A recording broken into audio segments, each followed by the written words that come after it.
Welcome to the Get Real Movies podcast. My name is Daniel Chadwick Shubat. I am your host, and this is episode 17, where we will be talking about our top 5 movies of 2024. As always, I'm joined by the wonderful, the amazing, the stunningly brave and beautiful Mason Manuel. How are you, sir? I'm doing well. I'm going to be honest. I legitimately thought you were going to left turn me and say, I'm joined by the wonderful, beautiful, amazing myself. And also Mason's here. But no, I'm always happy to be here. Thank you, Daniel, for having me again. I just thought I'd start it off nice because I know I'm probably going to disagree with you in this episode. You're probably going to call me some names. I'm going to call you some names. It might end in tears. So I thought we'd, start on a positive note because unlike maybe what some people think, I think this has been a positive year for movies. There are a lot of good ones out there, and we want to highlight for our audience some of the good ones that we've watched. So, yeah. Mason, I'm very excited to chat with you, but we do have another guest joining us today, don't we?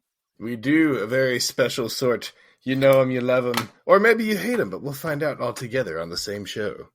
Yes, exactly. And that is Mike from the Trilogy in Theory podcast. I'm very excited to have him back because Mason and I, when we had the first iteration of the Get Real Movies podcast, all those years back when we were young and beautiful, when I was just a young whippersnapper, and we had Mike and Hyro on to do our top 10 movies of 2016, and that was a dumpster fire of a podcast.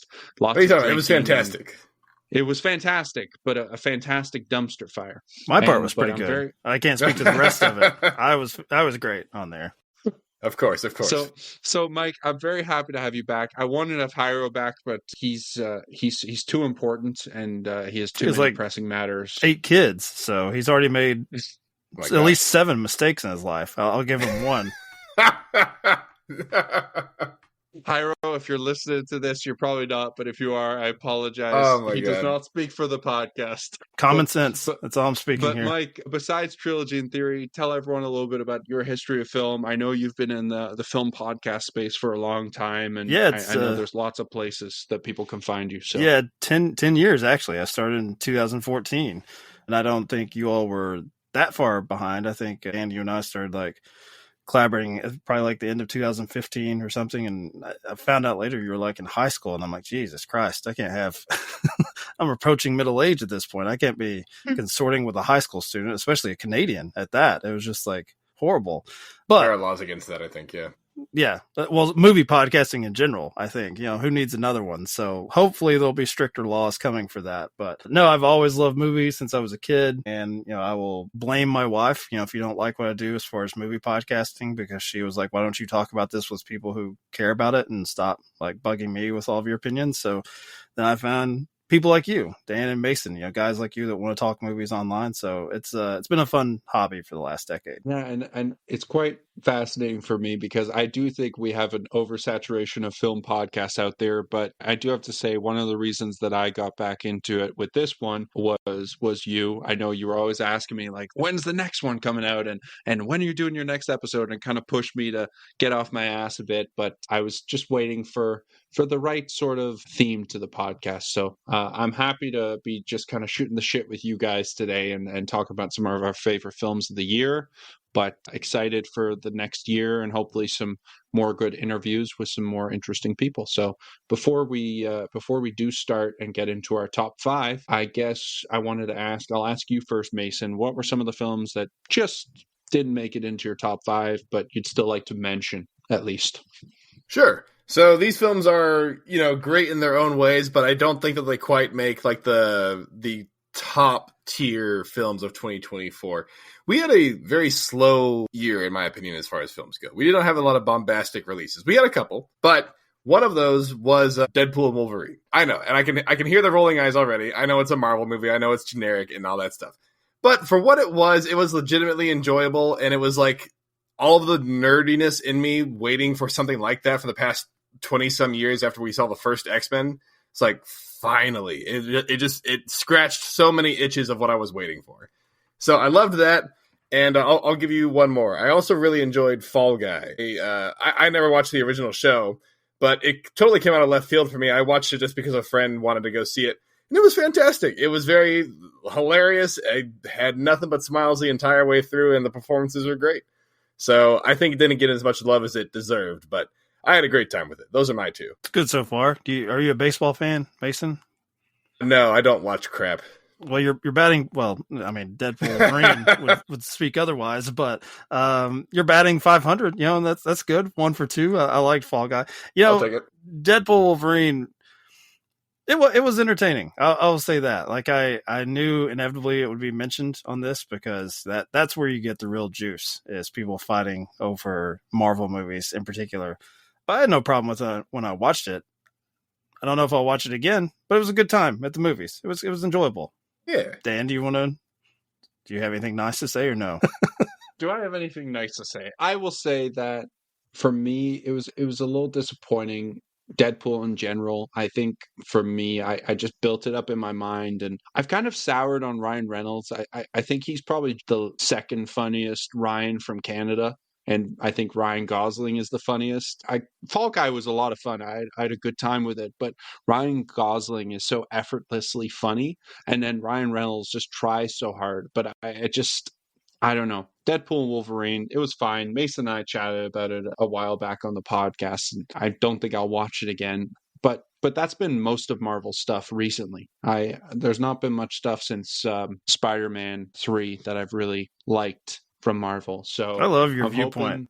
that somewhere Ryan Reynolds is just insanely jealous of another man. What does that mean for the rest of us, Dan? Ryan Reynolds is don't go down consumed that. with Don't jealousy. go down that rabbit hole. As soon as you start, then it's just like the line gets way too long, you know. I think that Reynolds has potential, but I think he's just going to be stuck making Deadpool movies until he's 90. And for people who like that, I'm glad, but That's you, it's Mason. not for me. That's what Hey, you people out there. If it brings a smile to my face, I hear your judgment, and like a water off a duck's back, it just rolls, and I quack my way happily. All right.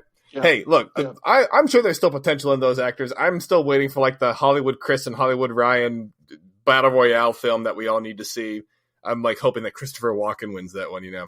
But you know, I'm not gonna sit here and argue that it's like a quality film that we all need to see. It's just it brought joy, and in my opinion, a quiet 2024 movie year. It was one of the highlights. I love that we're just in the honorable mention from one person, and it's already. Yeah. I'm not going to argue about this anymore. Screw you guys! I'm taking my ball and going home.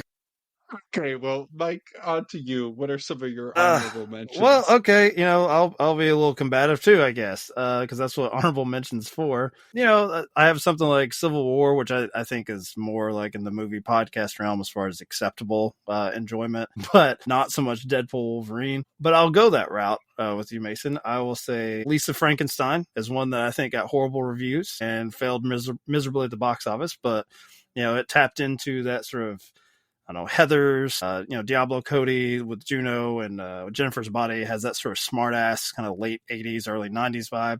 I liked it. I don't know if I would ever want to make a huge case for it as far as this is actually a classic, but I was pleasantly surprised when I went to see it how much I enjoyed it. Trap is another one that... God damn it. Why will this movie not die? What is it with you people? That was such a shit movie. Oh, it's all coming back. It's as all someone coming back. that has no interest in children or ever being a father, it's the first time fatherhood looked kind of pleasant to me. Now, granted, he's a serial killer, but I looked at him and I was like, I think I get the dad thing with this. This seems enjoyable. Take your kid to a concert. You have someone chained up in the basement. He's got a lot of balls in the air. I found it to be a really nice dark comedy, and I enjoyed how broad Josh Hartnett was with it. But I've had conversations with other movie podcasters, Mason, that find this to be a heinous opinion. Mike, you know why it looks so good for fatherhood is not because of the relationship between the characters. It's more of the relationship between M. Night Shyamalan and the daughter, who was the like way bigger character of a person than she needed to be in that film. Because that's what the movie was. It was a trailer for his daughter's singing ability. Which, okay, I get it. Good dad move. But I don't need to spend 2 hours of my time being sold on something else for your nepotism project. Just come on, man. Work with me. I'll have to make Split admit, again. As the generation who watched Josh Hartnett and The Faculty, I don't care who's up there singing. Doesn't matter to me at all. I just want to see Dad Hartnett struggle to get his daughter to believe him when he's like really adamant that he's got to go find her the perfect T-shirt. All that stuff was great for me. I'll throw a curveball in here. Strange Darling. Did either one of you watch Strange Darling? I haven't seen it, but I've heard of it. I'm kind of staying in that sort of genre territory. It's a little indie horror movie that one of those like great moments for me, at least. I just go to a movie theater and I don't know what it's about. I'm just like, oh, what is this? Let me just watch it. Which was like the perfect way to view this movie because it is that sort of like almost like 90s thriller kind of twistiness. M. Night Shyamalan twist where there's like, one twist, but just like scene to scene, you're like, where is this going? Which direction? And then it kind of doubles back on itself and it's non-linear narrative, that sort of thing. Really dug it. Last one, we'll get sentimental, maybe a little too sentimental. I like My Old Ass quite a bit with Aubrey Plaza. Either one of you see that one? Well, yeah, that's on my I hate to list say it. I as haven't well. seen a majority of these. I saw a couple, but I haven't seen that one either, unfortunately. Well, My Old Ass, great title, is a Great lovely title. little movie that is, I guess you would say somewhat coming of age, but, the setup is a younger girl gets high and is able, through that experience, to meet her middle-aged self, who offers her very like Qui-Gon Jinn advice that she doesn't fully understand. So I dug it. I thought it was sort of like a sort of silly way to kind of approach like sort of a coming of age movie. My wife really liked it. In fact, she liked Lisa Frankenstein a little bit, but she thought my enthusiasm, I think my enthusiasm soured on her. Like she liked it when she came out of the theater, and then on the car ride home, she's like, "Would you shut the fuck up about it?" So My Old Ass, I will say that is the only thing my wife gave the like full seal of approval on from this list, and that's all I've got. Well, and I know that film's on Prime. I've been wanting to watch it with my missus, and it kind of gives me 13 going on 30 vibes. Yeah, But that's a good pull. More maybe updated and more modern, I guess. Mm-hmm. I think so that would be a good date movie. That would be not so much Strange Darling. I don't know about that one, but yes, My Old Ass, good pick. My Old Ass. All right, cool. Well, I will quickly give mine too. One that I was going to mention was The Bike Riders. I got to see that with one of my best buds in Washington, D.C. Well, not in D.C., but somewhere. No, we watched it in DC. Oh, okay, it was in D.C. Yeah, so I got to see it with Mason. I really enjoyed it. I thought it was filled with a lot of good performances. It wasn't, a perfect film. It definitely had some flaws, but I did enjoy it, and it's kind of stuck with me a bit where I still think about it a little bit, especially coming up to this podcast when I was thinking about what is my top 5 of the year. It kind of stuck around there. So I'm going to include that one. I'm also going to include one that I saw in theaters recently that I think has the craziest twist of the year, and that's Conclave. I think it is mesmerizingly beautiful in terms of how it's shot. I think that it's filled with great performances from Lithgow to Fiennes to everyone else in it, I think. And Isabella Rossellini, I'm hearing, is getting some Best Supporting Actress buzz, which is well deserved. And she's actually a Best Supporting Actress instead of, a lead actress that they're touting as Best Supporting Actress. I thought that was a really good movie, and as someone who grew up around a lot of Catholic things, it kind of challenged me a bit, and I liked it. And one of the scenes where they're all sitting in like a theater and discussing the future of the Catholic Church is one of the most beautiful shots I've seen in film this year. So I have a lot of good things to say about that film. But let's get on to our list. I'm going to start off with Mason because he's the one laughing the least. Mason, what is your number 5 to start us off? My number five. I hate to start it off with a sequel, but I mean, when it's Denis Villeneuve, you got to give props where props are due. Dune 2 of 2024 was coming out at the beginning of this year. I can't find many bad things to say about this movie. Just everything about it is stunning. The locales, the locations, the people, the performances, the music. Everything about it was just gorgeous, and I really think it delivered on what was seen to be a untellable story on film. And the fact that he was given the resources to do this, but was also given a cast and crew that could make it come to life in the way it was. I mean, of course, all props to Denis Villeneuve, but also to just like everybody that worked on it. I think that the fact that it exists at all is a modern day miracle, and the fact that it's so good for what it is even more so. So I was really just flabbergasted with how good it was, especially after Dune 1. I was like, okay, that's got to be like the peak. It's not going to get better than that. And I thought Dune 2 just really blew it out of the water. I thought it was fantastic. And I'm starting my list off with a sequel here, but I'll stick by that. Like, before we get into it, is this any higher on your list? Dune? Yeah. No. I do have a question for you. That sounded a little dismissive. Like, absolutely not. Fuck Dune. No, I like Dune. I was going to ask you, Mason. So you said it's unfilmable, and are you a fan of the source material or previous film versions? Or because I was not. I was like a newbie to this stuff, really. So I wasn't until the first one came out, and then I read the first three. I read Dune, Dune Prophecy, Children of Dune. And I won't say that I'm like a massive lover of the series, but I do see its appeal, and I more so see why it's been so difficult to adapt with all the craziness in the text. It is ridiculously obtuse in how it tells its story. Did you ever see a documentary that came out? It's like 10 years ago. I think it's called like Jodorowsky's Dune. It's about I've heard of it. I didn't see it. It's a 1970s adaptation that almost got made, and you will never hear a more enthusiastic filmmaker talk about a movie that he didn't get to make. I mean, he's got all the art books, and he goes through all of the crazy shit, and I don't know if the fans would have been into it, because I think it deviates quite a bit, but it would have been a weird fever dream of a movie. So I know they just found the Ridley Scott's script for his planned Dune adaptation. I would have been curious to see that. I have not watched, what was it called? How to it's his last name, so I'm probably, like Dan said earlier, I'm probably butchering it, but I think it's Jodorowsky's Dune. I have heard good things about it. It's a really interesting documentary. Yeah, I'll check it out at some point. Yeah, in terms of Dune 2, it was an interesting one for me because I like Dune, the one that came out a couple of years ago. This continues to sound dismissive in some way, even though we're both saying we liked it. I like it, but you're wrong. Yes. No. I don't think you're wrong. I think a lot of people have this high up on their list. I felt the length of it, a lot like Gladiator 2 that came out recently. I felt the length of it. I did like a lot of the things that happened in the film. I think that Denis Villeneuve is a master.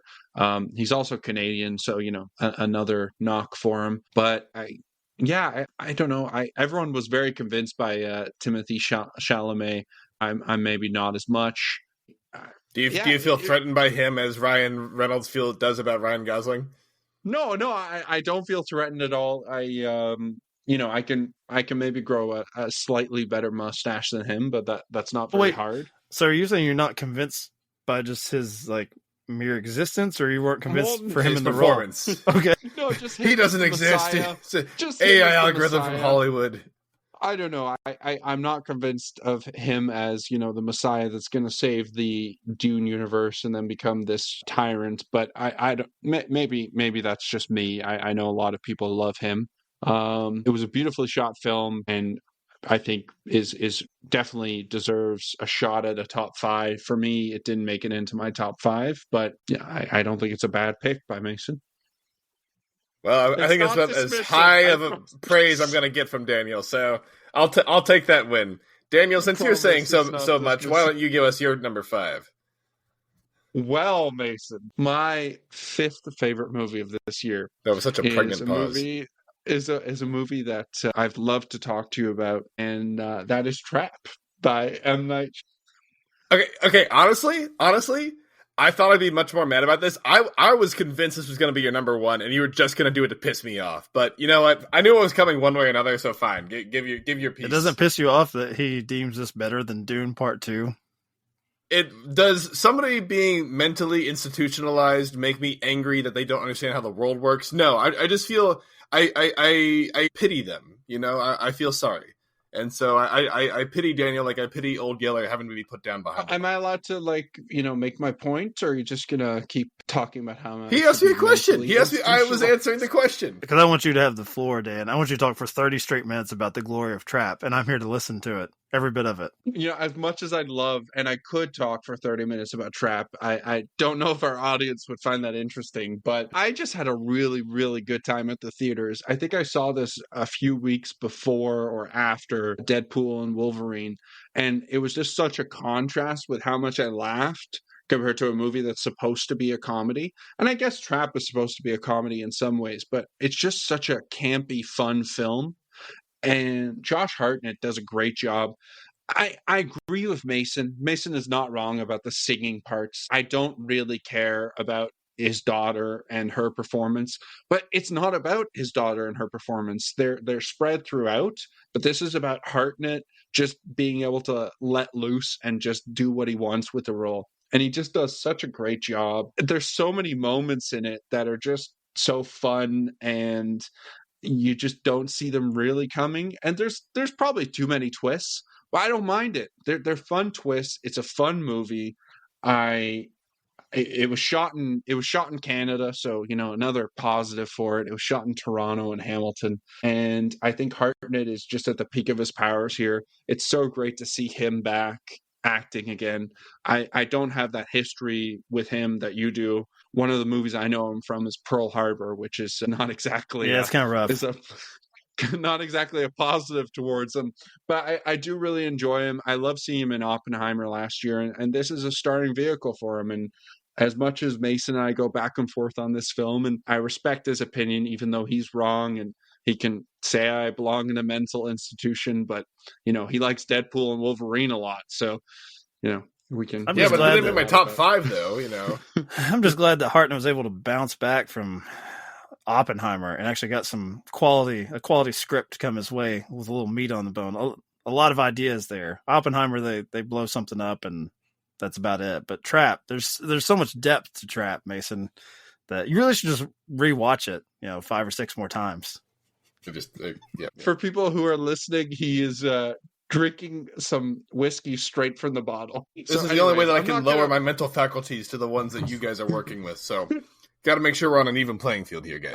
I'm not gonna dabble too much into it. I will not agree with Mike on Oppenheimer. I love that film, so I will not stoop that. But you love Trap more. That's what I'm hearing.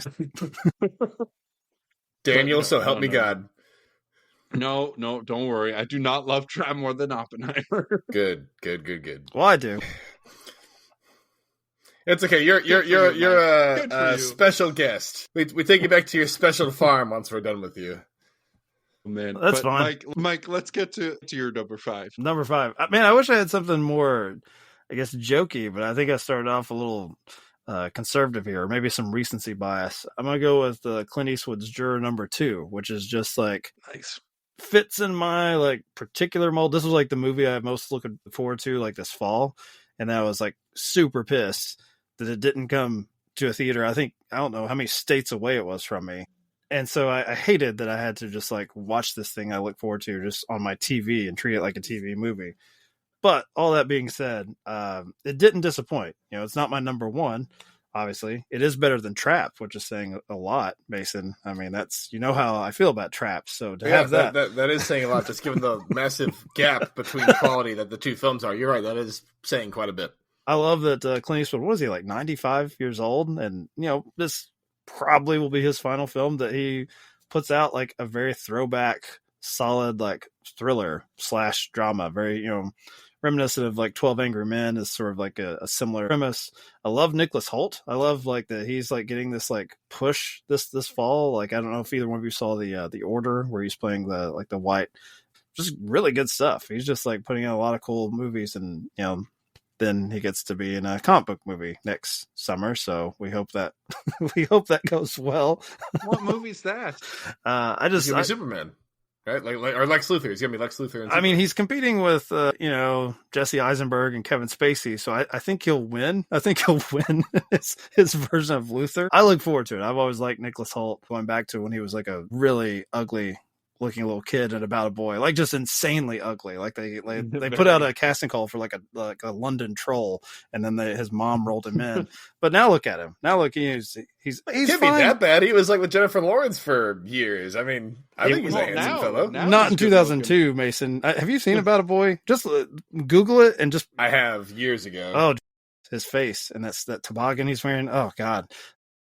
That him in that, he should have been the kid in Hereditary. The face met the pole. That would have been wow. Man, you're just full of zingers today, aren't you? God damn. Juror No. 2 is excellent. Let's not talk more about it because it is a little higher up on my list. So, okay, good. Well, I feel like I didn't really talk about it at all. I just talked about how ugly Nicholas Hoult was as a kid. So that's good. I can save all my movie thoughts for when it's on your list. Exactly. Mason, what is your number 4? Number 4, this one's I kind of cheated because most people don't have access to it, unfortunately. But I have a mole in France when it's not on fire. My favorite book of all time is The Count of Monte Cristo. It is a fantastic novel that I think just encapsulates so much of what makes a good story. The movie that came out over a decade ago with Jim Caviezel, I think is his name, was, in my mind, a complete shitting of the bed moment that did not realize the story in its full grandeur. This new version of it that came out this year was completely made in France. It's all in French. You got to watch the subtitles. It's just stunning. It just knocks it out of the park. It understood the assignment, and I really think that it finally gave the story the full silver screen adaptation that it needed. The performances are great, music's great, but more importantly, like the theme of what it's about is just on point about like when a man is driven to his point of breaking, he can either build himself back up into something better and more terrifying, or he can make himself fall even deeper and deeper into like the monster that he was forced to be. And Count on Monte Cristo kind of becomes both, and it's just so good. But you can't get it in the States. You can't get it. You can't get it in the West. You can only get it in France right now. So I had a friend who was able to send me like a copy of it, which was, I didn't think that was possible. I don't know how legal it was, but he was able to get it to me, and I was so enamored with every bit of it, and I was so happy that it just came out this year. So, Count on Monte Cristo, number 4, Mason Manuel 2024. I don't know what years are. The things we do for film. Mike, I feel weird. I can't talk shit about this choice because it's a movie you've never seen. And it sounds good. I seem to remember enjoying it's like 2002, maybe 2003 version that you're talking about with Jesus as one of the dudes. Yeah. I'm pretty sure Guy Pearce is the bad one, right? He was Ferdinand. He's the shifty one. I love Guy Pearce, and I don't know if Guy Pearce can be in a bad movie because Guy Pearce is in it. So it's like, how do you feel about Iron Man 3 then? I like Iron Man 3, and I don't. No, well, actually, I was trying to think. Iron Man 2 is one where Sam Rockwell dances all the time, right? Yes. Yeah. Okay. So I take that back. Film. So Sam Rockwell dancing can cancel out any Guy Pearce appearance. I will go that far because in my mind I thought, wait a minute, I had Sam Rockwell dancing and Guy Pearce in the same movie, but the world is not that good and there is no God, so that didn't actually happen.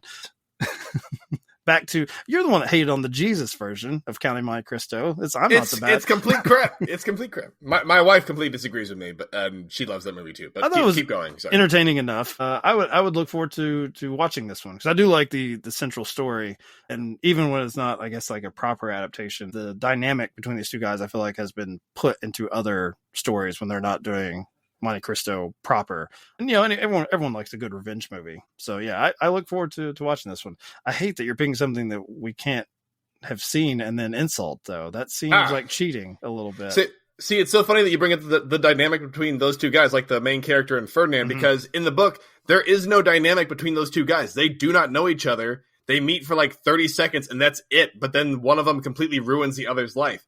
And they made it like a crux of that original movie with Jesus. That's right. He says "kings to me" all the time, right? Like they have this. And it's complete horseshit. It's complete horseshit. So and just explain it to me like a dumb American, then. Although you yourself are also a dumb American, presumably. Yes, USA. So, and when does the realization come? The drive for the revenge and the actual story. When does he realize this is my target? This is the person that's ruined my life. So Ferdinand is one of 4 targets, I believe, and all that happened, like first chapter of the book, Edmund meets his fiance Mercedes, who then brings him to meet her good friend Ferdinand, who has had a crush on Mercedes all this time. They meet for like 30 seconds and then they leave, and Ferdinand's like, God, if only I could get rid of this guy, then maybe I could have his wife. And then Edmund's shipmate, who's like the purse holder of the ship, doesn't like Edmund either because Edmund's going to be captain and not him. So he's like, what if I like make this guy look like he's a Bonapartist, like he supports Napoleon? Then he'd be thrown in jail forever and we'd lose him.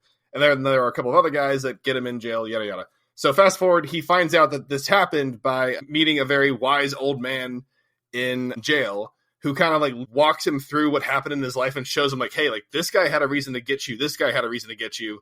And then Edmund comes to that realization himself, and that's how he goes on his revenge. It sounds a little victim blamey to me, where it's like the guy just kept pissing people off and giving them reasons to ruin his life. No, he was just successful, and and he didn't do anything to them personally, but they're like all like, fuck that guy, like let's put him in jail and just completely ruin his life. I'm really interested we want what he has in seeing this movie now. I'm very interested in this. That was the Get Real Books podcast. We're gonna move it back to the Get Real Movies podcast. Mason's We're just trying teaching to our elevate the audience. material here. I like- And, I'm trying to look at my list. I wish I had Trap on here, and we could just go back to that. We could bookend works of art with Josh Hartnett as a serial killer. I do like Josh Hartnett, for the record. If he listens to this, I'm sure he will appreciate that. My number 4, I'm just going to quickly say, is Juror Number 2. I know it'd be perfect if it was the number 2, but it's number 4. So I completely agree with you, Mike. I was devastated when I heard this wasn't coming out in theaters. I hope Clint makes one more film just so we can give him the send-off he deserves and give him all the awards and all the box office receipts he deserves, because he is better than a lot of younger guys out there. When you consider, the stamina this guy has at 95, it's unbelievable to me. And I think I was talking about this film for months. As soon as I saw the trailer, I was like, wow, this is a film I want to see. And it didn't disappoint.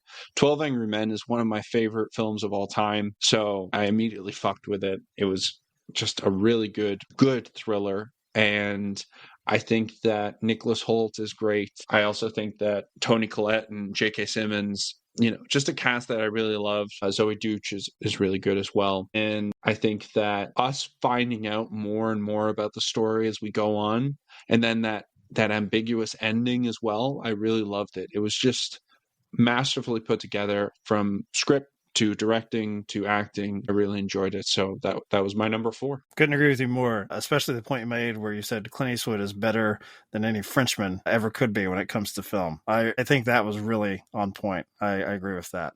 All right, now you're just like throwing shit in the pot to just see what happens. See, there's not even a basis for it. God. Juror Number 2 is the basis for it. Sure. Yeah, Juror Number Yes. 2. Those words, we all know it. You may not want to admit to it on a broadcast, Mason, but it is true. So, sorry, what do we all know? What are you saying, just for the recording? Clint Eastwood is better than any French person that's ever lived. All right, well, we're going to leave that one alone. We'll go to you. I wish the Clint Eastwood had another movie so I could just keep that going. Hitman, Richard Linklater, Glenn Powell. So the theme that I have so far is me lamenting movies that didn't get a proper theatrical release. This one a little bit more so, I think. I think it would have been 6 hours for me to drive to see Hitman, as opposed to 15 or something for Juror Number 2. I did enjoy it. Netflix bid so heavily on it because it has that sort of populist kind of affair. It's rom-coms, I guess, unless they have Sydney Sweeney combined with Glenn Powell, do not get a proper theatrical release. And if you combine the two of them, then it'll be a big hit. But here I enjoyed, much like Juror Number 2, I enjoyed just the little added elements. I think it starts off as sort of a broad comedy and remains that way for much of the time until it just gets brutally dark. Yeah, it takes a very strategic left turn at one point there. But I was all for it. And I totally understood why the guy made the decisions that he made. Same with Juror Number 2. So I do have a theme so far as morally ambiguous, I guess, young men who decide to keep what they have and not give anything away. There's your pro-America stance, Mason. Keep it all for ourselves and give nothing. Give nothing back. Yeah. No, I'm with you on that one. Daniel and I talked about Hitman. We loved it. I thought it was a total vehicle for Glenn Powell. Shameless one maybe even, but I mean, Glenn Powell did fantastic, and Richard Linklater made a great film. I had a great time watching it. I have a theme as well that is a little higher up on my list as well. So man, you're outnumbered, Mason. Good Lord. Outnumbered. I'm just unique. You guys are all following the breadcrumbs placed for you by the liberal movie media. Be like, oh, these are our top films. But I zig when you all zag. You do have a very conservative bent with your pirated French film that you brought to this top 5. Is that conservative? I feel I liberated the media, if anything. All right. Liberal movie media. They're bringing Alexander Dumas back to screen. He's the worst French author of all time. I just love being attacked as liberal media when you had just previously gone on about your love of this French cinema. I'm like, this doesn't. I've got nothing against liberal media. It's just a very common thing of oh, I don't like this thing. The damn liberal media made they're the ones that are saying burgers are better than hot dogs. I don't know. Wait, who's saying burgers are better than hot dogs? The liberal media. No. All right, are we on to number 3? We are number 3, Mason. Please give us another obscure film to not be able to critique here, please. No, this one's less obscure. I'm pretty sure you'll all be able to. Oh no, you won't because you didn't get the sneak peek. Unless maybe you did get the sneak peek. I don't think this one's out in the States yet either, unless you got a sneak peek. So this one was Heretic. Have you all seen Heretic? Yeah, I've seen that. You did see it. Okay, great. I forget it. Is it streaming now? It might be streaming. I've seen it as well. Yeah. Okay, so Heretic, much like Hitman, actually, this one was a total vehicle, like a shameless vehicle for Hugh Grant, who doesn't need a vehicle. He's already an established actor, a very accomplished one, obviously. But I thought just his turn as a bad guy was absolutely fantastic. I was transfixed by his like dripping malice on screen, and it's got like this really very curious and almost scarily relevant message about the influence and power of religion in not only people's lives, but like the way systems and governments and overall populaces interact.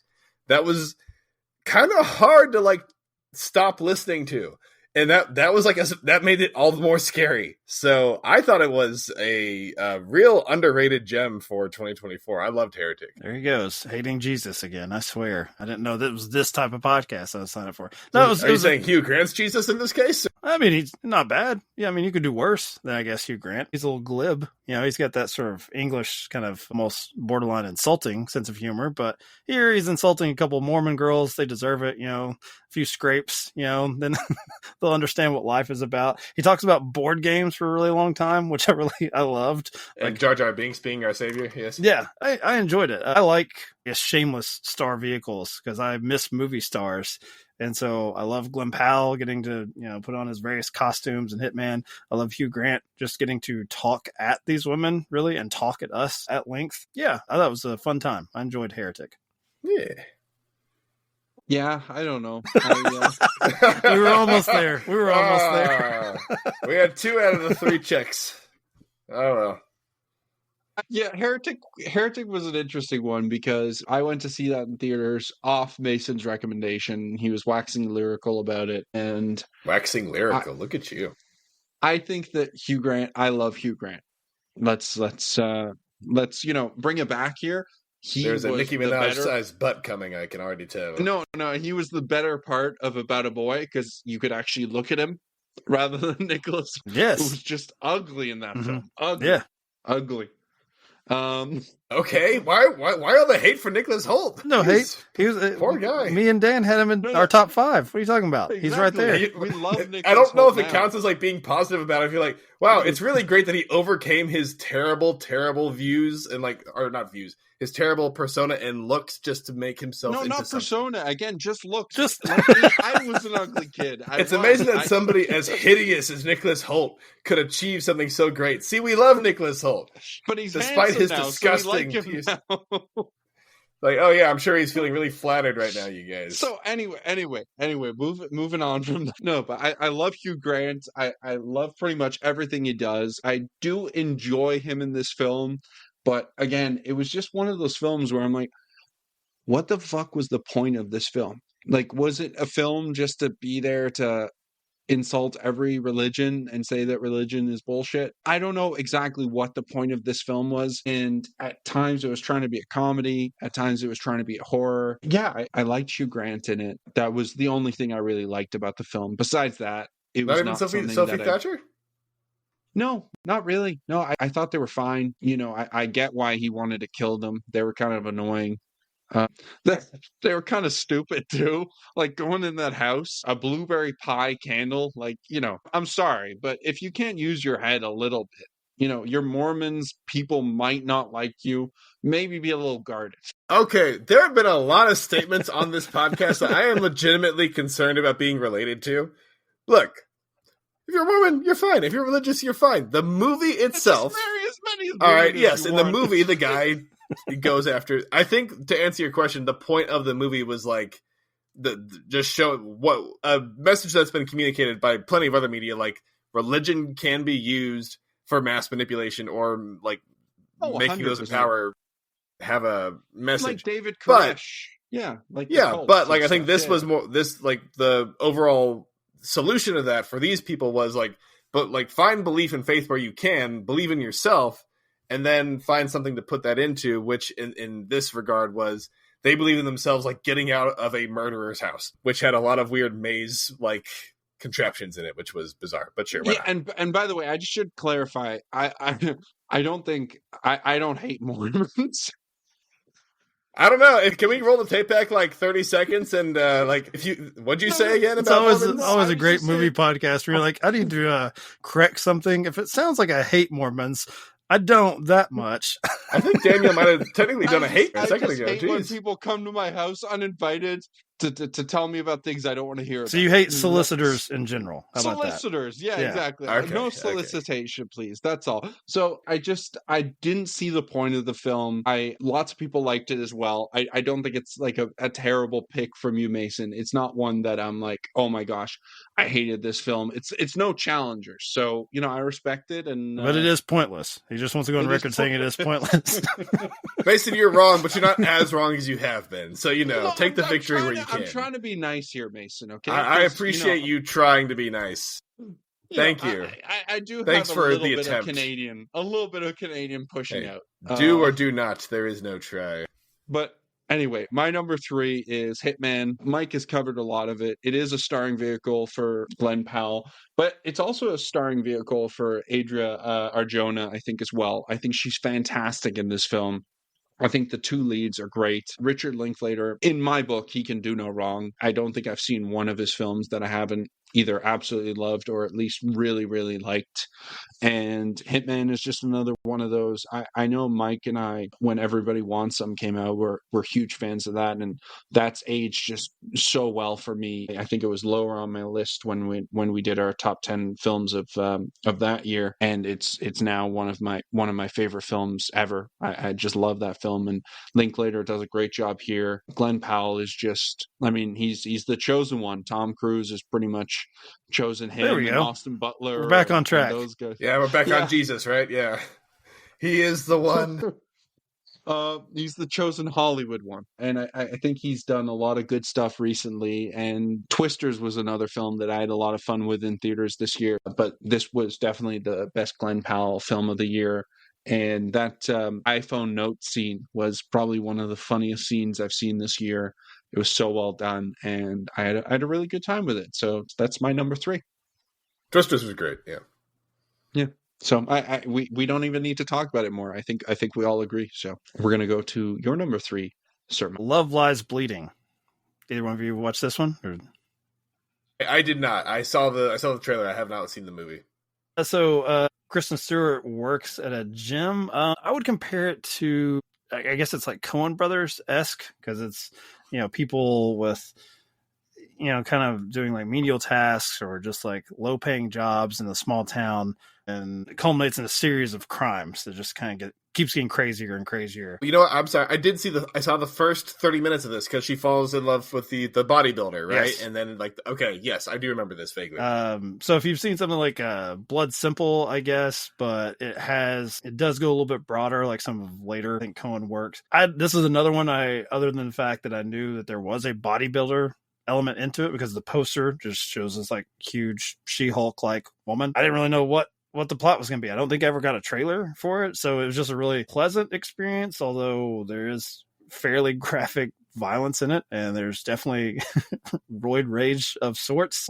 Yes. If people are going to go see the new Captain America with, Harrison Ford as like Red Hulk, make a nice double feature and watch the lesbian movie about a bodybuilder who also has anger issues. And, you've got Ed Harris playing a decidedly, creepy old man that I hope to grow into one day. I hope that when I'm his age, I have that particular look and mannerisms. I believe he runs a gun range while also dabbling in, the sort of gym scene. Yeah. A very fun time at the movies. Take the whole family, sit down and watch it with your kids. No. Shut it down. Shut it down. Do not take your children to see What element of that doesn't sound like kids could watch it? Let's start with the needles. It's good for you. Roid rage. Yeah. It's only rage if you take it out on anything but the gym. All right, you just got to take it out on the gym, and then roids are fine. Okay. All right, Mason.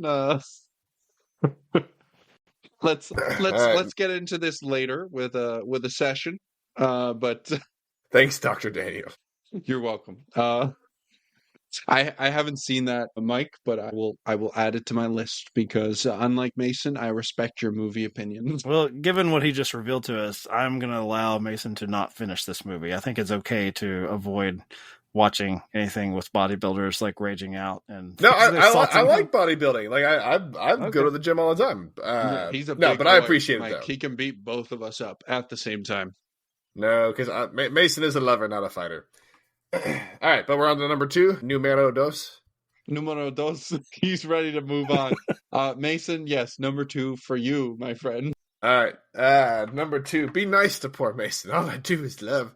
Number 2 is Steadfastly and Proudly, Alien Romulus. God damn, was this movie good. I loved everything about it. I thought just the way it completely captured the 80s version of what sci-fi is. No touchscreens. We have buttons. Buttons everywhere. Blinky, tactile buttons. And we had not a lot. We had some CGI, and the CGI that was there, I'm sorry, let me rephrase. There was a lot of CGI. But there were a lot of practical effects as well, especially with the creatures and the body horror, which I very much appreciated, which I thought was fantastic. I think the director's name is Fede Alvarez. I think he completely captured the original Ridley Scott vision of what Alien is. I think that it set the series back on its feet after Alien Covenant and Prometheus. I mean, I didn't hate either of those films, but they did really take the series away from the greats of what Aliens was. So I think that this is a hopeful sign of what will come later in the series. I am personally looking forward to what Fede Alvarez does next. And I think this was a great launch point for Kaylee Spaney, I think is her name. She's been in a couple of big films. Like she was in Civil War, which Michael mentioned recently. She's been in a couple of things, but this will be a launch vehicle for her as well. All right, hit me. I'm ready. I've got my whiskey. I can take it. Just go. Well, all right, let me jump in first, and then I'll let Dan finish out. I like this movie. That was a good time. I enjoyed it. I actually got into a podcast argument with a huge Alien fan about it because I thought, hey, let's do a recording on Alien Romulus. And, he was wanting to get the popcorn bucket and everything. He was all excited. And it's one of those things where I was like, oh, we're just going to have like a little love fest where it's like, hey, it's a new Alien adventure. Wasn't that a good time? Instead, for the next 30, 40 minutes of the recording, the Zoom call, I'll just get like slapped in the face. Because apparently he didn't like it at all. So that just goes to show you that I never know with, especially I guess like franchise entertainment, what like I feel like I don't have a good reading of it. Where I watched this and I was like, oh, that was cool. The set pieces were good. I like the characters. It's got aliens in it. This is what I expect from it. I remember The Last Jedi, watching that opening night, and I was like, that was cool. I like that. Everyone's going to love this movie. I was with you. I really, this is definitely going to tank my movie rating credibility. I love The Last Jedi, but it got so much shit. Yeah, I know. Fuck. Yep, I know. We're not getting into this conversation. I also love The Last Jedi. No. I love it. No. Yay! You guys brothers. I think it's like stupid. Empire, A New Hope, and then Last Jedi for me. Oh my gosh! Oh, okay. That's right. I do think it's up there. I don't know if it's that high up there for me, but we can discuss that later. Yeah. We can't. I hope we never discuss that film again, please. Okay. So, do you hate Alien Romulus as much as you hate Last Jedi? No. I didn't. I unlike The Last Jedi, this didn't butcher the source material, and it wasn't ridiculously stupid. So I feel like we're not talking about Alien Romulus. I feel like do you need a session? It was stupidly fun. Like I like David Johnson who plays Andy. I think the Android from guy. Industry. Yeah, I know him from Industry. He's super awkward and kind of, I don't know, Hugh Grant-esque in Industry in terms of, he's just kind of bumbling but a very good character. And I think he does a really good job here. And yeah, I'm excited to see what Fede does as well. I think he got the Ridley Scott stamp of approval with this film, and I still want Ridley to finish his Prometheus trilogy with Alien, but I don't know if we'll ever get that because that's something I really liked. But yeah, I saw this in theaters in like a really old school 1920s theater in the UK with the red velvet curtains, showing the screen, and it was super cool and kind of added to the experience. But I thought it was a fun movie, and wouldn't put it in my top 5, but it's a good pick. Yeah, I like how enthusiastic your voice went when you started talking about the curtain, and you're like, and the movie was there too, and whatever. The movie was great. It was scary. Like it got me a few times. I thought the cast was enough unknown people where hopefully it is a starring vehicle for some of them, and I think there's some really good actors in it. And I thought bringing Ian Holm back was pretty fucking weird. Yeah, I that did was not. definitely a black mark for sure. Yeah, I did not like seeing him there, and I especially because I'd rewatched Alien so recently before the film came out. But yeah, it was a good time at the theaters. It was a fun time. I mean, his I'd kids, agree with all his three of you. grandkids, they've got inherited property taxes, I'm sure. So, let Sure, exactly. let dead grandpa act one more time just so we can pay off.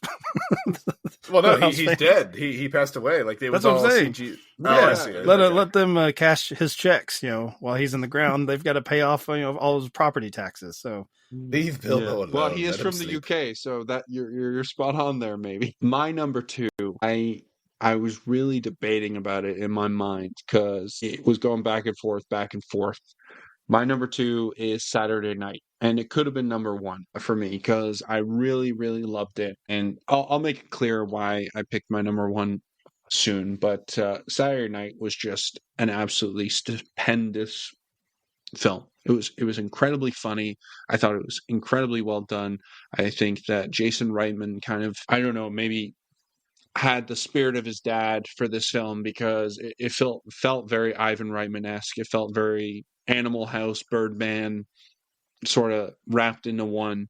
And it was just a starring vehicle for a bunch of promising young actors. And I think they all did a great job. And they were playing real people. So it was a tough job because a lot of these real people are beloved and people that we really kind of see as these icons in film history now, and they started this show that's still running today, and we can debate whether it's a good show or not today, and I think a lot of people would kind of say that it's gone downhill quite a bit, but the same guy is still running it, Lorne Michaels, and this is all the story about how it started. And I think the more and more I learn about the behind the scenes of this, and Lorne Michaels and Ivan Reitman were kind of rivals, and then now Jason Reitman is making a film about the start of this show, but his dad read the script and absolutely loved it, and I loved the script. It was a fantastic screenplay, and I just was kind of just gazing at the screen and like excitement the whole time. I just had a really good time at the movies, and I think Mason and I chatted about it a few weeks back, but it was also nice for me because there was no one really in the theater to bother me. There were like two other old couples, so no one was talking, no one was on their phone. I just got to watch this movie and not be distracted and tell some stupid kid to shut up or stop making out. And yeah, it was just a great time in the movie. So wow, I didn't know you were such a buzzkill. Really I love that you are like, this glowing praise you're giving this. It's such a great film, and I was really glad that there was no one watching it. I really want people to watch this film because it's so great, but it's just I'm becoming one of those like cynical, angry old men, even though I'm 26, when it comes to film, because when it comes to film, because people just don't have theater etiquette anymore. And I don't know how many movies I've seen this year where people are talking, and it's a lot of younger people, but also older people. They'll be talking or on their phone and checking stuff. And this was just nice because I could fully concentrate on the film and fully enjoy it. And I'd rather it be full and everyone enjoying it together. And Mason mentioned that there were, a few more people at his screening and he got to really enjoy it himself. I absolutely loved the film, and it could have been number one if it wasn't for the final film I'll mention. I mean, I think I know why it's not number one, and that's because there's a hideous image of J.K. Simmons with a fake penis. I hope it's fake, at least. You mean glorious image? Glorious. Return of the King. I hate where you went with that. I hate your description of it, but the only pass I was about to give it, and now we can just go ahead and strike that from the record, was that the penis is used as a means of attack, antagonizing this version of Chevy Chase, which I will always support because everyone hates Chevy Chase. So that was good. That was lovely. Don't take the family to see this. J.K. Simmons does not deserve to be attached to that. It's just a horrible combination. I love J.K. Simmons, but there was never on my bucket list of like, what I want cinema to give me this year? Cockshot with J.K. Simmons. There's like nothing there that I wanted at all. So, question, do you hate the movie or do you just hate this specific scene with J.K. Simmons? I can't make it clear enough that I really detest this specific scene. And it's also because we'll remove the penis thing. That's fine. it's his smirk on his face. It's in the gleam in his eye. It's just a horrible like Lovecraftian image there, where it's like you think the end of the world's about to happen. Look, man, respect where respect is due. He pulled a Harry Truman, all right? I love how you say that he used it as an attack. You're absolutely right. He knew what he had to work with, and he sailed that ship directly into enemy territory, and he destroyed said enemy. That is America. Yes, and God bless just Mason's the USA. Visuals just make it worse. We already have J.K. Simmons pulling out his dick, and you're like talking about sailing it right into Chevy Chase's face. It's just, it's horrible. Take me back to Challengers. Maybe, you know what? Maybe Challengers are right. You don't show much sex. You just keep it all off the screen. Don't Out you the start, turntables. Michael. I was happy with you. Don't bring up Challengers. Yes, they fight amongst themselves. All right, who's we're on number next. one? It's your number two. It's mine. Oh, yeah, that's right, yeah. How dare you try to skip Don't me. forget about Mike Mason. He was talking about my thing, or your thing. I was talking about J.K. Simmons' thing, or, in theory, his thing. But instead, I'm going to talk about A Real Pain. Jesse Eisenberg movie. Is it Kieran or Kiernan? I can't remember. Kieran Culkin. For me, I think he would be my pick for, I don't know what you would say, best actor or supporting actor. It's really a two-hander. He may be in slightly less scenes than Eisenberg, but this is not a movie. I don't know if you could sell it to people. Because once again, I don't know if you could sell it to me other than I like Succession and I want to see its actor just riff with just a ton of dialogue. But these two cousins going to Poland and visiting some Holocaust sites, and this sort of tribunal to like their lineage and their grandparents does not sound like a fun time at the movies. It may sound like a decent thing to do for you or your family, but it does not sound like it'll be pleasant. And it actually was. It was funny. It was sad. There was all these various things. And sometimes I just like watching just two actors just share the space together, and it's just a true two-hander. So this was probably my biggest surprise of the year. I did not anticipate really liking this movie as much as I did. Maybe that's why it's so high up on my list, because the other ones, Love Lies Bleeding, I maybe didn't know the plot, but I like crime movies. Hitman, I like Linklater. That Juror No. 2, I like Clint Eastwood. But this one, Jesse Eisenberg doing like a Holocaust trip road comedy, that sounds awful. And it wasn't to me. I had a good time. I'm not selling it properly, but I enjoyed it. I'm super excited to see it. It's high up on my list. We haven't had it yet here in Canada because we're evidently a third world country when it comes to having limited releases of films. But that's terrible. Except if you're in Toronto. Considering I watched it in a theater in Kentucky, that is a terrible indictment of your country. Do you guys get internet up there in Canada? Do you guys get internet up there in Canada, or do you just have to wait for the horse and buggy to pull the film reels up? Yeah. Well, Mason, I don't think you're really in a think really quickly about your retort. Country, but you go right ahead. There's genuine sadness in his eyes there. But yeah, I'm very excited to see this film, and I hope I don't have to wait until it comes out on VOD. But I love Kieran Culkin as well. My girlfriend and I are rewatching Succession right now, and he's a fantastic actor. He's definitely the best Culkin. Sorry, Macaulay. And I'm quite excited to see this film as well. So I'm glad that it's so high up on your list. And Mason, I guess you've seen it. You don't appreciate Macaulay because you haven't heard his underground jazz band. But once you hear that, you'll know who the true Culkin is. Jesus. French cinema and now Culkin's underground jazz band. You can't escape it. You can't escape the glory of art. This is why we bring Mason on, Mike, because he is just one of a kind. Well, have you just want to listen to your little echo chamber. Have you seen the movie, Mason? You're in the DC area. I did see it. I did think it was fantastic. I agree. Good. To me, it didn't I guess speak to me maybe as much as it spoke to you, but I did think that the performances were great, and I thought everything about it was very, very well done. It just didn't get me personally, I guess. I will say that as a someone that cherishes being an unlikable person, I love seeing an unlikable character on screen that is treated with some warmth and dignity. So that's how I'm selling it to people. Unlikable. He doesn't normally get typecast like that. Yeah.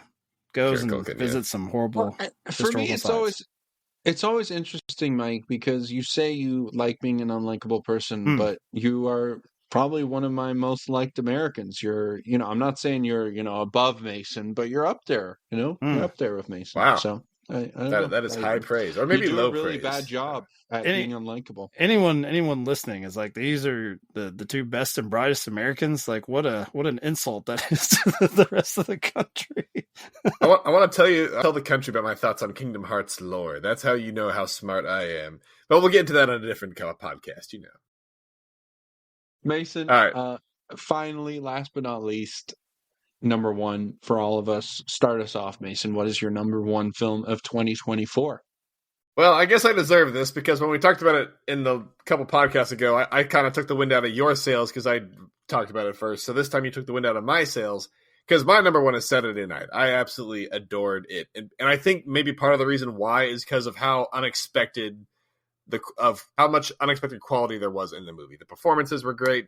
The absolute frenetic nature of it, it felt very much like Uncut Gems from the Safety Brothers a few years ago, where everybody's talking over everybody and it's absolute chaos and makes you stressed, but it makes the film that much better.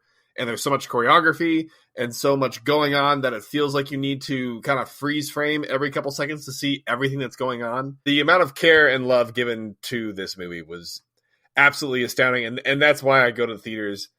I legitimately believe, because it was something that you don't see every day. It wasn't like a massive Dune 2 Denis Villeneuve $100 trillion budget production, but you know that like every ounce of that movie was made with the care that it needed.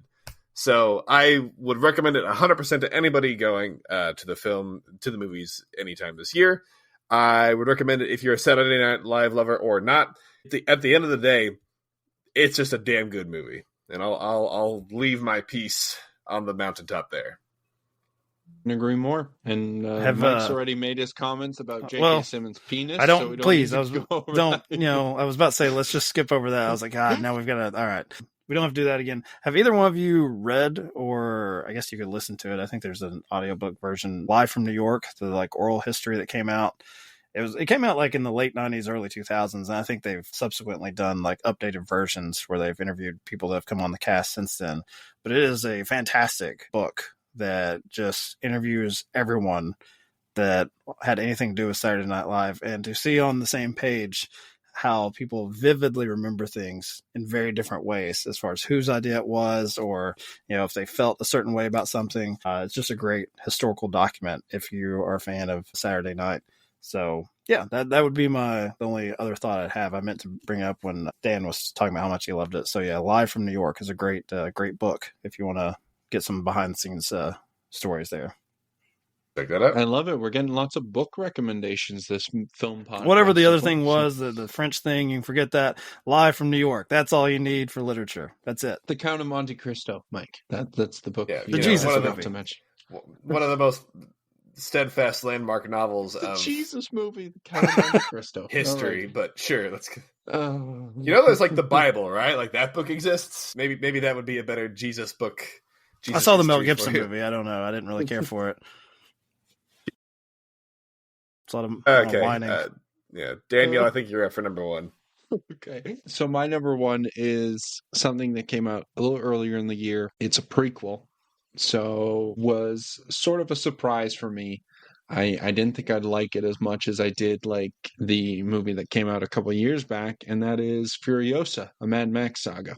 I absolutely love the film, and I rewatched it recently on my road trip. And I think that's what kind of pushed me over the edge to put it as number one instead of Saturday Night. And, you know, I totally agree with your pick, Mason. I think it's a fantastic pick. But Furiosa, I just think that with George Miller, he's another, you know, sort of senior director who is just showing everyone else how it's done. If you want to look at action, look at George Miller. And I think that this film only enhances Mad Max Fury Road and the other films that came out before it. I just absolutely love Chris Hemsworth's turn as well. I think he shows that unlike some of the other Marvel actors, he can actually act. And I'm not going to name names because I do love some of them.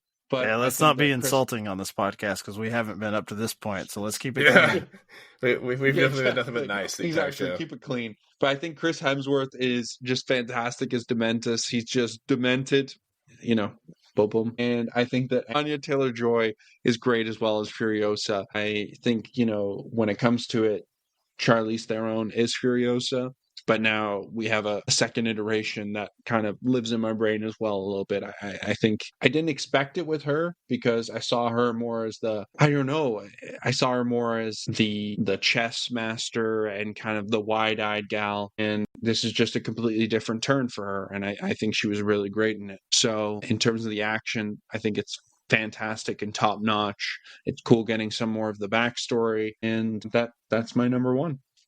I just can't get over how weird looking Miss Taylor-Joy is. Just like incredibly odd looking person. Like, and I saw this in IMAX and I loved it, but it's like an alien landed among us, or like an evolved version of us. And I thought that in like Last Night in Soho. It's just the menu, just like incredibly odd looking. Do you all not agree at all? I understand where you're coming from. I think she's, undeniably gorgeous. I think the thing is, But like, odd. her eyes are like wider than usual.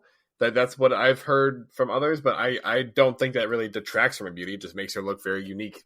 I don't think it detracts at all. It's just like a strange looking person. Like, you would see why she would be put in film, because you want to like look at this person and see what her weird, reptilian sort of eyes do next. Getting very conflicting opinions from you, Michael. No, I like her. She's beautiful, but she's reptilian, is what Mike said. Yeah, like, do you get turned on by iguanas? Is that what we're hearing? Oh, they're a little too, I don't know. They're too short. They're too low to the ground. At least she's standing upright. I don't know.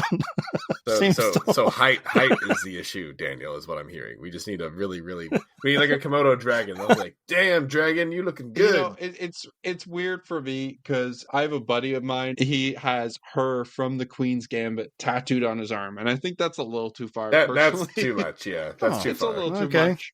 I love you. You know who you are. He's probably not listening, so we're all good.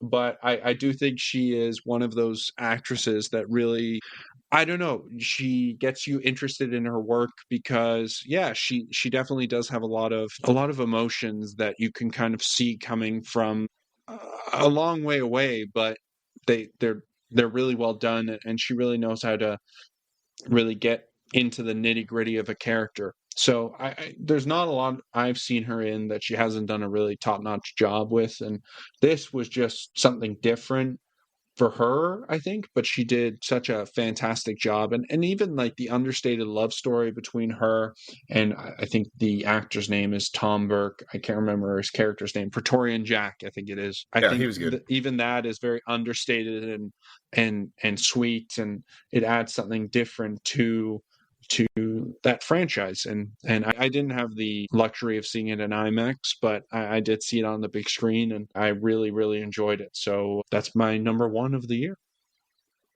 All right. And I guess it's your turn now, Mike. I'm very excited to see what your number one is. It's probably something that you all have not seen, because this is one that even amongst the, like, I feel like what would have been previously been called the film Twitter people, it seemed like it kind of slipped through the cracks. And I think now, I believe it's streaming on Max. It's I Saw the TV Glow. Heard of it. That's what they want. Yeah. So this is from a trans filmmaker. Now, you can't really get away from that because it's very much about a trans person coming of age.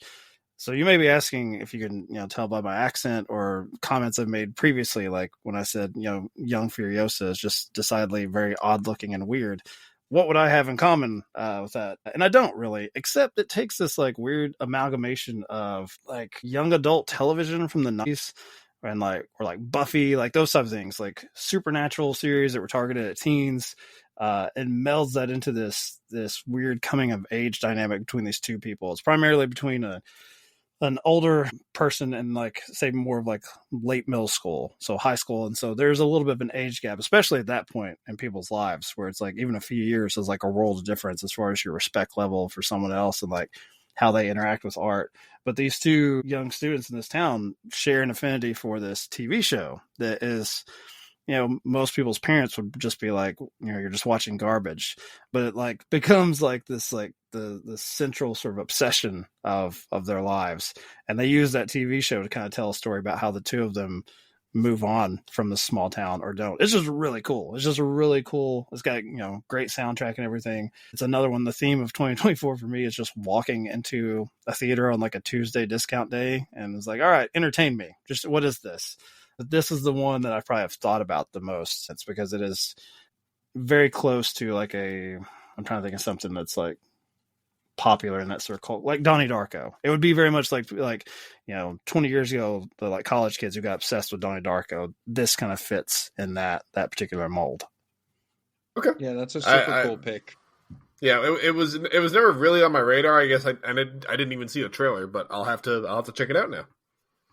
Yeah, is it Justice Smith, who's I think done a lot of like sort of like the IA adaptions. There was one, I think it was like All the Bright Places. It was a Netflix thing. He was in Paper Towns like 10 years ago, and forgot about Paper Towns. It's cool that he's in this. He may be like, he's obviously like too old to play like someone who's in his late teens or 20s, but considering that the film takes place over a longer period of time, they try to make it work.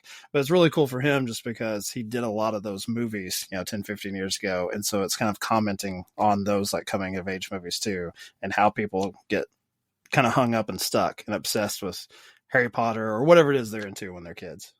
I mean, his greatest achievement by far was Detective Pikachu. Let's just get that out of the way. Love Detective Pikachu. But yes, no, Justice Smith is great. I've enjoyed him. Didn't it have that really like jealous guy? Wasn't he doing like the voice of like, was Ryan Reynolds not associated with that? Like, and just like, yes, he was. And probably just he was Pikachu. Yeah. He was like, yeah, Ryan Gosling doesn't have to be Pikachu. Why do I have to be Pikachu? I'm sure those were the thoughts running through his head as he couldn't sleep at night. Suffering. Okay. All right. I get it. You made your point. It only took the entirety I'm sorry, of the list. Danny. Are you getting sad because you're getting picked on? No, I'm not. I'm just poor baby. I just thought it was a funny point, and I guess it didn't hit with you two. But I picked on with our audience, Furiosa as well. Beautiful. I thought Furiosa was great. Beautiful, just man. Weird. Well, I'm very thankful that you two joined me to talk about our top 5 films of 2024, because I think we got quite an eclectic mix here. Some good ones, some bad ones. I'm not naming names. And before I let you both go, I want to kind of give some recommendations for movies coming out next year, what people should be excited for. So, Mason, what is one of your more anticipated films of 2025? I'm really looking forward to Mickey 17. I think the Robert Pattinson Batissance has been fantastic for him. I think that I'm going to butcher the director's name, but Bong Joon-ho? Who? No, you got it right.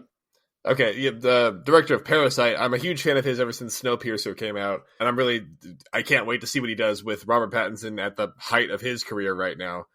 I think it just looks fun. It looks like a comedic sci-fi tale that I'm excited to see where it goes. Fingers crossed that it's fantastic. And Mike, what is one of your most anticipated films of 2025? There's really only one, and I only say that because I just haven't really I'm not on top of it like I once was. So it's like if I see a trailer and I'm like, when does that come out? And so that's really only going to extend to like March at this point, as far as trailers that are prevalent. Yeah. But I will say Sinners. Ryan Coogler and Michael B. Jordan. It appears to be a vampire movie. It's horror in some capacity, but I love that it's a period piece, and I love that they're doing a genre film. And I also love that them as artists, they negotiated the rights to maintain ownership of this film. This will revert back to them. So that's going back to days when Hitchcock would own his works after a certain point. And you don't really see that too often. So maybe because of that, it'll actually play in a goddamn theater instead of just going to Max. I would really appreciate that if I could see it on a big screen. So Sinners. It hasn't been that long since the last one. We got Megalopolis, the masterpiece from Coppola, right? Like, in that, what was wrong with that? Surely a studio executive would have just gotten in the way of that masterpiece. I did mention my love of discount days, and there was a Tuesday when I got home from work, and I'm like, well, the showing starts in 30 minutes, and I live 3 minutes away, and I'm like, I think I'm just gonna take my dog for a walk. I think I'm just gonna stay home today. So I did not see Megalopolis, so I can't. You didn't miss much. I can't comment on it, but yeah, my intuition took over, and I'm like, maybe time has passed Mr. Coppola by, not Mr. Eastwood, and certainly not Mr. Coogler. I cannot wait for Sinners. That's my most anticipated of 2025. Ryan Coogler is fantastic. I can't wait to see what he puts out. Yeah.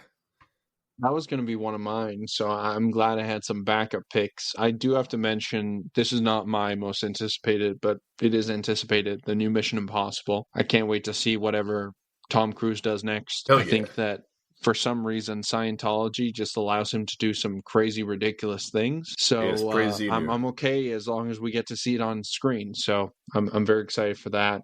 But for me, I think I'm the same as you. I saw the trailer recently and it just floored me. And that's 28 years later. I think that Garland has grown as a filmmaker since that came out. Boyle has. Everyone involved.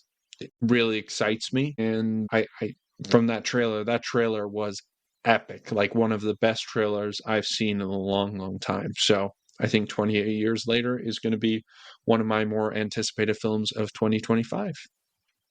That's a good, diverse spread of movies, fellas. Good job. I agree. I like it. We're all still friends here at the end. I was about to say, I just want to pick on Mason just once more before. And the only thing is, one last thing, or just playing into his elitism. I don't know. Like of these three, primarily mentioned, the I guess average person test. Mickey 17 is the only one that fails because I've not heard anyone at work saying, because they know I'm a movie guy. They're like, hey, what's this about? But Sinners. Someone's asked me, hey, what is the Sinners? When does it come out? And just the other day, like I got a text from my brother who doesn't follow film like I do, but he was like, when does 28 Years Later come out? And I want to see it with you because he remembered watching the first one, not the 28 weeks together when we were kids. So wait, so let me get this straight, because you didn't hear about my favorite upcoming movie from your echo chamber. Mm-hmm. That's a bad look on me? Or good. It depends on how you want to take it. Like maybe you're just... I do take that as a good. I take that as a very good. It doesn't sound like he's taking it as a compliment, but you could. I mean, it's just...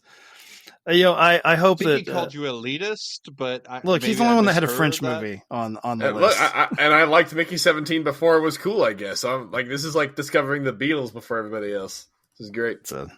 You're really setting up Mickey 17 for failure. They're saying that's going to be the Beatles. I don't foresee failure. Mason, I was on board with you until you mentioned the Beatles. As someone who was born in the same town, let's not, Oh wow! Now who's being elitist? Like, I was in the same zip code, so that makes me better than you. That is the great thing about the two of you and your all's dynamic is it's hard, even as a listener, to gauge within 30 seconds which one of you is the villain and which one's the hero, because it goes back and forth so often.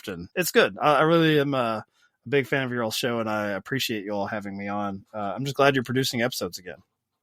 Hey, thanks for being on, Mike. It was a pleasure seeing you and having you on. Yes, it was. And Mike, before you go, please tell everyone where they can find you. Yeah. Because I'm sure they will want to find you after hearing you on this episode. I don't know. There was some organized religion talk that and they're French, and if they're related to young Furiosa, I don't know. But if you're none of those things, come on over to Trilogy in Theory.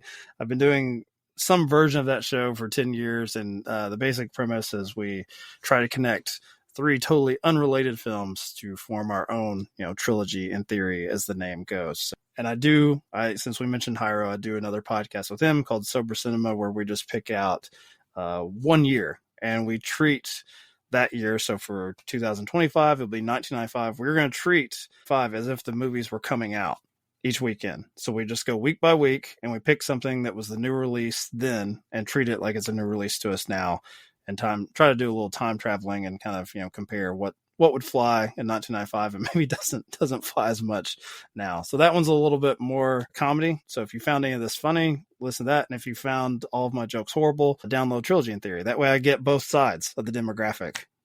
Good premise. Yeah.